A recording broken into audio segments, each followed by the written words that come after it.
Estimer les travaux de revêtement de sol.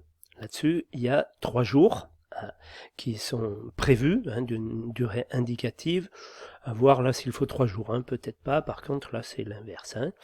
Alors, une première partie sur les chapes.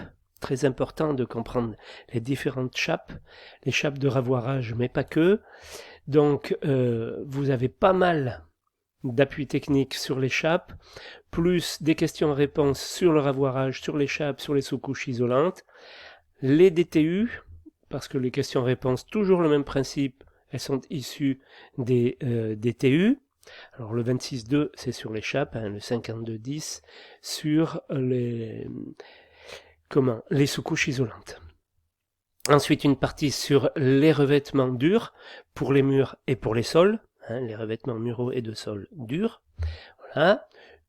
Des vidéos pour expliquer, les appuis techniques qui vont avec, toujours de la même... Alors, le classement UPEC, très important, classement UPEC en général, qu'est-ce que c'est? Le classement UPEC du carrelage. Et donc, vous avez des questions-réponses de la même manière par rapport au DTU. La norme qui définit le classement des carreaux, vous verrez, en céramique. Je vous laisse découvrir ça. Une étude de cas par rapport au carrelage de la Méniane, voilà, toujours pour la Méniane. Ensuite, les sols coulés, donc les sols coulés au ciment, tout savoir sur les sols en résine. Donc il peut y avoir plusieurs types de sols coulés, vous verrez.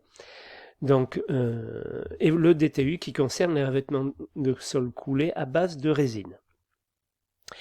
Les revêtements de sol souples, soit on va dire les sols plastiques, soit les moquettes, voilà.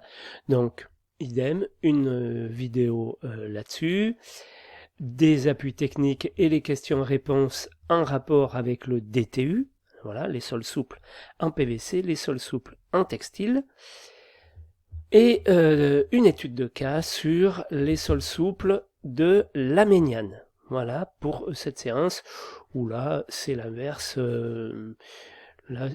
3 jours ça me paraît largement bon. Vous n'en avez pas pour 3 jours.